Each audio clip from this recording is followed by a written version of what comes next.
Google जेमिनीचा nano banana trend सध्या social मीडियावरती धुमाकूळ घालतोय। सर्वसामान्य युजर्स पासून अगदी अभिनेत्रींनाही या ट्रेंडची भुरळ पडली आहे। दरम्यान एका मुलीनं तिचा एक अनुभव इंस्टाग्राम व्हिडिओ पोस्ट करत सांगितलाय। हा अनुभव ऐकल्यानंतर युजर्सही चांगलेच थक्क झाले। झलक भवनानी या तरुणीनं इंस्टाग्रामवरती एक व्हिडिओ पोस्ट करत प्रश्न विचारलाय। झलक भवनानी या तरुणीनं म्हटलंय की इंस्टाग्रामवरच्या जेमिनी ट्रेंडची मलाही भुरळ पडली। मी तो ट्रेंड फॉलो करत नॅनो बनाना फीचर वापरलं आणि फोटो तयार केले। सुरुवातीला माझे फोटो पाहून मला खूपच आनंद झाला। त्यानंतर मी एक फोटो अपलोड करत त्याला रेट्रो साडी प्रॉम्प्ट केलं। त्यावेळी काही क्षणातच काळ्या साडीतला एक सुंदर फोटो मला जेमिनीने तयार करून दिला। तो मी सोशल मीडियावर पोस्टही केला। मात्र इथंच प्रश्न निर्माण झाला तो प्रायव्हसीचा। झलक पुढे म्हणते, मी माझा फोटो बारकाईने पाहिला आणि मला आश्चर्याचा धक्का बसला, कारण माझ्या हातावरचं तीळ जेमिनीला समजलं होतं।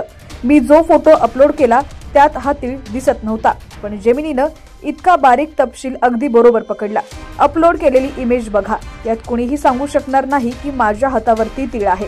मग जेमिनीला तीळ कसा काय कळाला, कसा दिसला, असा प्रश्न झलकनं उपस्थित केलेला आहे, ज्यामुळे नेटकरीही चक्रावलेले आहेत। झलकचा व्हिडिओ व्हायरल होताच अनेक नेटकऱ्यांनी यावर कमेंट करण्यास सुरुवात केली। एका युजरनं लिहिलं, गुगलचे हे टूल असल्यामुळे त्याला तुमच्या गुगल अकाउंट आणि आधी अपलोड केलेल्या फोटोमधून डेटा मिळू शकतो, त्यामुळे असे हिडन डिटेल्स ओळखले जात असावे।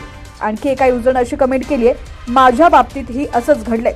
फोटो अपलोड केला तेव्हा एका छोट्या खुणा दिसत नव्हत्या, पण जेमिनीनं या उलट त्या खुणा दाखवलेल्या आहेत। या चर्चांमुळे जेमिनीबाबत युजर्समध्ये काहीसा संभ्रम निर्माण झाल्याचं दिसून येत आहे।